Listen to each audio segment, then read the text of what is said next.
In this episode of Flick Movie News, we're talking about those jacked up space jockeys and the upcoming Prometheus 2 movie. And we're also talking about this big green killing machine, Godzilla, going head to head with King Kong in an epic showdown. Hey there guys, how are you? Welcome to a brand new episode of Flick Movie News, where we talk about the movie news, or at least the movie news I care to talk about. Epic elbow drop, I don't need the logo anymore. And with all that said, let's talk about the movie news.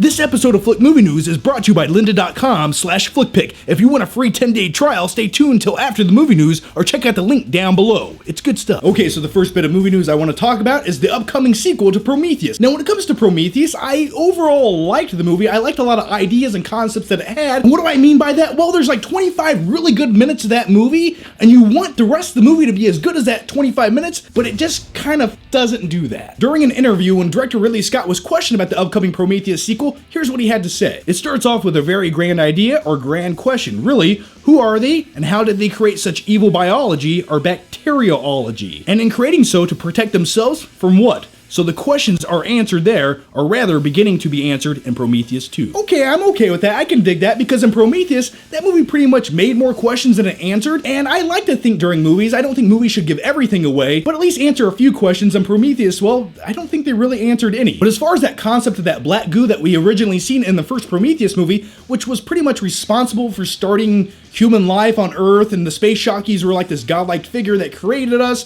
that's the vibe I was picking up from it. If my god turns out to be a space jockey with amazing muscle definition like that, well, I'd be okay with that. And it's also been reported that actors Rapace and Fassbender will be returning for the sequel. Now, I'm not going to spoil anything else about the movie, but if you did see the first movie, I'm sure you want to see where both those characters end up, where they're going, where they're headed, because I'm really curious to see that adventure. I want to see more of space adventure sci-fi. I'm tired of them just being stuck in gloomy, dark situations with xenomorphs popping out. Like, come on, blow my mind. Show me more. Show me more about the space jockeys' civilization and way of living, because that's the kind of things I want to see. It's like, yeah, I like aliens and scary shit and xenomorphs popping out, spitting acid into people's faces. I don't know. I just want to blow my melon wide open, see some space jockeys, see why they created human life on Earth. Was it just a game? Did they want to see what would happen? I don't know. If you gave me some black goo and put me on another planet and gave me that kind of technology, I'd probably dump it in the water to see if I could create some kind of civilization. But then again, I'm a single guy. I live alone. My bathroom probably has a civilization growing in the bathtub right now because I haven't cleaned it. Here are my final flicking thoughts on Prometheus 2, which is due out in 2017, so it's right around the corner. I'm excited to see this movie because as far as the look, concept, and vibe goes of the first movie, I really enjoyed it. And I do have one theory about this movie. Since the movie is directed by Ridley Scott, who's directing The Martian starring Matt Damon, I have a feeling that they're going to make Matt Damon either an astronaut in this upcoming movie or a space jockey. Like, he'll be the ultimate lead space jockey in the movie. Could you imagine a space jockey version of Matt Damon? Just thinking about it makes me laugh and creeps me out. All right, now things are going to get epic, and before they do so, hang on just 1 second. Hang on.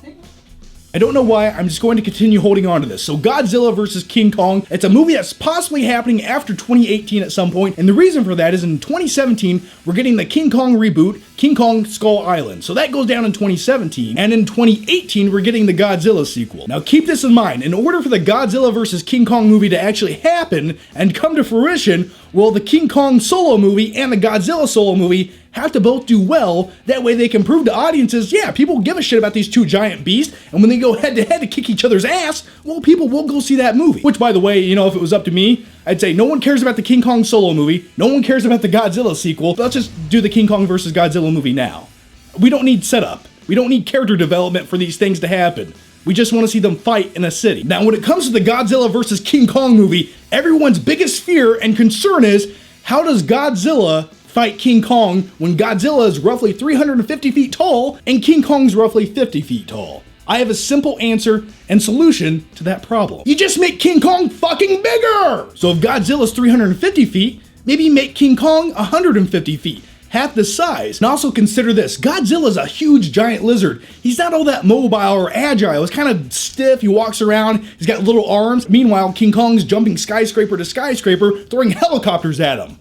I want to see that. So yeah, if it was up to me, that's what I would do with King Kong vs. Godzilla to make it look logistically correct and make it make sense and to actually have a good fight go down between these two. Alright, now I want to tell you guys about an awesome service that you guys can try out for 10 days completely free if you click the link down below. It's lynda.com/flickpick. Now what is lynda.com/flickpick? It's an online learning platform with over 3,000 videos that you can watch on demand. So if you guys have an interest in creating websites, video editing software, learning Photoshop, pretty much anything and everything you guys want to learn about, you can take a course on lynda.com, watch a video, watch a professional teach you how to use these things. And before I go, I'm going to give you guys a true story. I use Pinnacle. It's an old video editing software, like 6 years old. It crashes every 12 seconds, but it's the only editing software I'm comfortable with using. Now I hate it. It is the bane of my existence. I usually spend about 4 hours just crying in the fetal position under my desk when I edit a video. I am happy to announce with lynda.com/flickpick, I am learning other editing software programs. That way I don't have to cry anymore, and it feels good. So if you guys want to learn something new or improve your skills on something and take a course, well, click the link down below, check it out, 10 days completely free. That wraps up this episode of Flick Movie News. Now here's my question to you guys, and let me know down below, what do you guys think about some of the topics we talked about, or what would you like to see go down in some of these upcoming movies? Yeah, share those thoughts, opinions down below. Thanks for watching, guys, and I'll see you next time.